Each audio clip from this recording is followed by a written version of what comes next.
This week, as you were reading the last half of the Chicano movement for beginners, parts 4 through 6, I also wanted to tie it in and kind of show you the legacy that the Chicano movement had.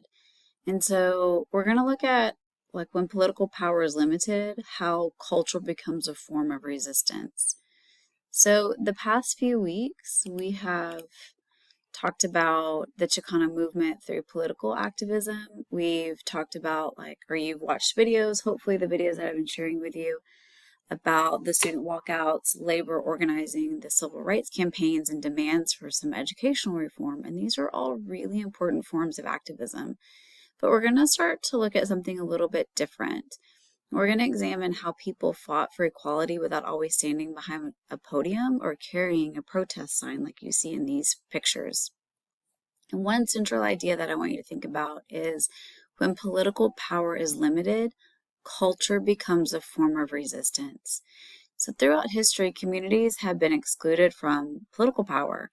They've often turned to art, music, literature, theater, and architecture to preserve their identity, tell their own stories, and challenge the dominant narratives about who they are.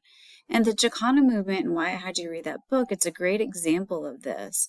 And it shows us that culture wasn't simply entertainment, but it became activism. So what does it mean for a culture to become resistant? So think about what happens when a group has very little representation in government, very little representation in schools and newspapers or on television. For many Mexican Americans, during the mid 20th century, that was exactly the problem. If other people are telling your story for you, chances are they're not telling it accurately. So we saw that schools often ignored Mexican American history. Hollywood frequently portrayed Hispanics through stereotypes.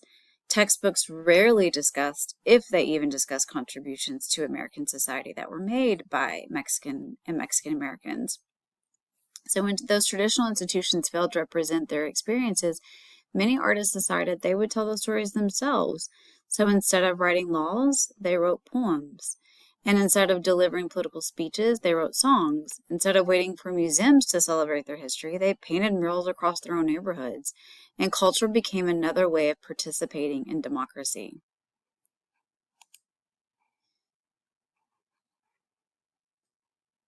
So we're going to start with music. Music has always been a part of Hispanic culture, but during the Chicano movement, it also became a tool for organizing communities. So think about protest movements throughout history. Whether it's the civil rights movement, the anti-war demonstrations, or labor strikes, people would often sing together. It's because music creates a community, it builds community. So traditional songs, and I've hyperlinked it for you, but if you click on the notes, I'm going to share this PowerPoint. If you click on the notes, you can see De Colores, the Spanish and then the English translation. But if you click on this hyperlink, it will take you to like a YouTube video of it, and you can hear the song. And traditional songs like this, they became closely associated with different groups like the United Farm Workers movement. De Colores became very closely associated with that movement. The lyrics themselves, they don't directly mention like labor rights or politics.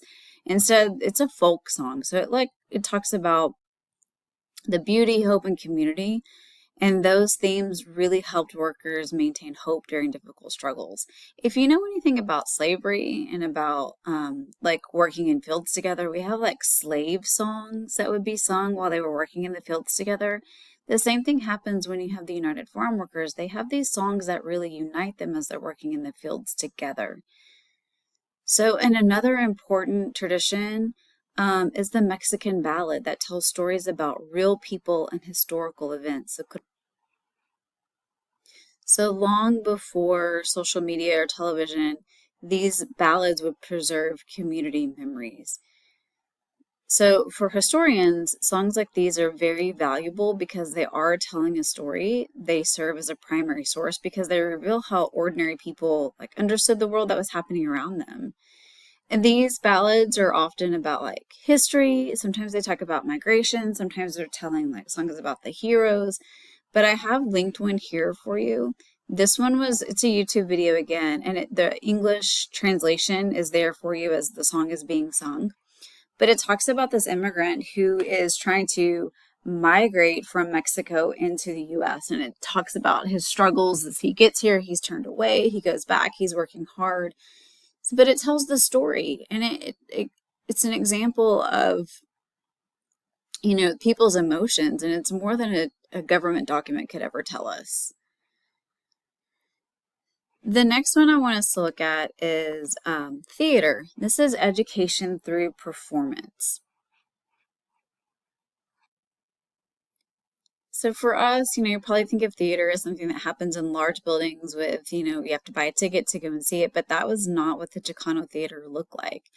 And in 1965, Luis Valdez, he founded a group, and it was formed during the grape strike, and instead of performing for wealthy audiences, they would travel around. So it kind of reminds me of like the traveling like groups that you would hear about, and like the troubadours and the theater groups that you'd hear about during like medieval times. That's what this reminds me of, because they're traveling and they're going directly to farm workers. They're performing like in places like the farm fields, churches, union halls, community centers, and they're short plays. So think of like if any of you are in theater and you know what one-act plays are, think of it as kind of a one-act play.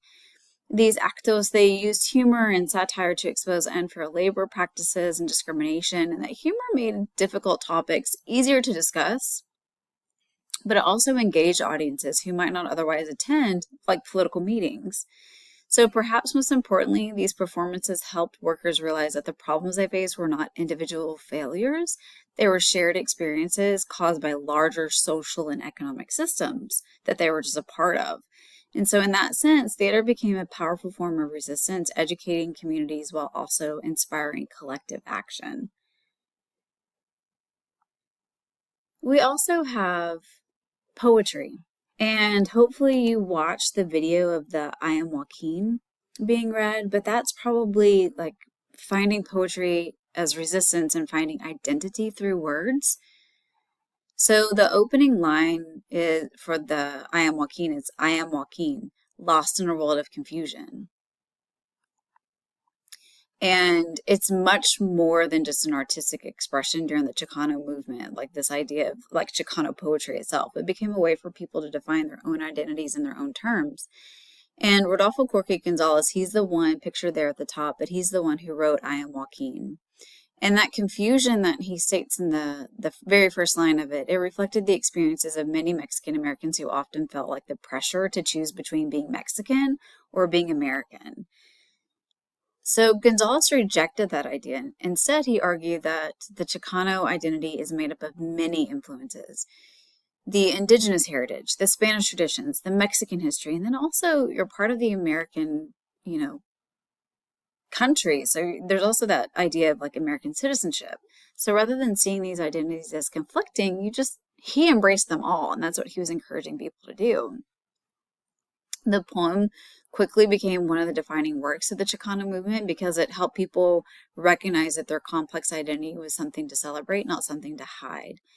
So poems like I Am Joaquin are valuable primary sources, and they allow us to understand how people view themselves, express pride in their heritage, and then also responded emotionally to the social and political changes taking place around them.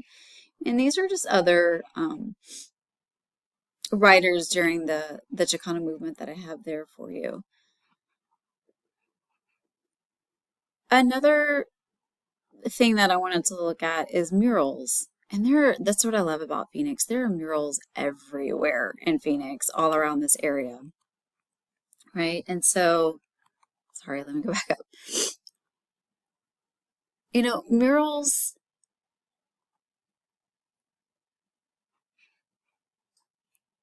are unlike books. They exist in public spaces where anyone can experience them, right? So during the Chicano movement, artists painted neighborhood walls with images celebrating that indigenous heritage, labor leaders, cultural traditions, and also important historical events. And many Mexican Americans rarely saw themselves represented in textbooks or museums, and so murals are going to help change that. Entire neighborhoods became like these open air museums where history, culture, and identity were displayed for everyone to see. And this is another valuable source for us because they reveal what communities believed was important enough to preserve and pass on to future generations. One of the really cool places that you can go visit is Chicano Park, and there are murals painted there. The way that it's set up, it's like you walk through Chicano Park and you're really experiencing something. And so these are both taken from Chicano Park, both of these murals, and you can see the traditional dancers here. But if you would like to go, it's San Diego, I believe, is where Chicano Park is. Um, and it's in the early 1970s, like the local residents there protested and they were gonna like do highway construction through a neighborhood. And so instead of losing that space, they did transform it into this public park that all of these murals that celebrate Mexican American history and identity. Another form of resistance is architecture, like reclaiming public space. So we see a lot of, let me move this just a little bit so you can see it better. We see a lot of Spanish colonial influences. I took these pictures up in Sedona. So this is like the shopping center in Sedona. But you can tell like the Spanish influence, the Spanish architecture is there. And there was this revival of Spanish architecture that came in the 60s and the 70s. You know, you drive around Phoenix and I love the traditional like homes that are here that really show the Spanish influence.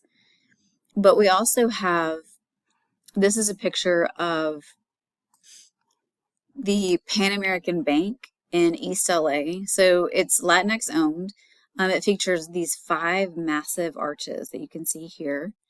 And the mosaic murals are by, they also made the market of Los Angeles to look like the mercados that you would see like in Mexico. So that's really cool. This is not like the greatest picture of it, but you kind of get the idea. There's these stalls that are every like, you know, couple of feet down this market. So, what is the legacy that we see that's being left behind for future generations? It's really important for us to understand that history is not just found in laws, speeches, government records. Sometimes the richest evidence comes from ordinary people expressing themselves creatively. I mean, think of like the Native American experience, Indigenous experience. Their history is oral tradition. You're not going to find a lot of things written down. That's why we don't have a lot of history from that group. And so the same is true like with the Chicano movement. It didn't have to be written down because we have the songs, we have the poems, we have the theater, we have the murals. Songs reveal emotions, poems reveal identity, theater exposes injustice, murals preserve community memory, and architecture communicates cultural values. Together, all these forms of expression tell stories that official records often overlook. So as you're working through this module, and don't think of music, theater, poetry, and architecture simply as works of art, but think of them as more like historical documents. Each one raises an important question. Who gets to tell the story of a people? And for many participants in the Chicano movement, the answer was really simple. If others wouldn't tell their story accurately, then they're going to do it themselves. And in doing so, they left behind a rich cultural legacy that we continue to study today. And think about it. Without the Chicano movement, we wouldn't even have this class. We wouldn't be learning about the Southwest heritage. We wouldn't be learning about the Mexican experience. So this class, you wouldn't be sitting here. We wouldn't be hearing these stories and telling our own stories in this class. And that tells us something really important about the work that was done during the 60s and the 70s.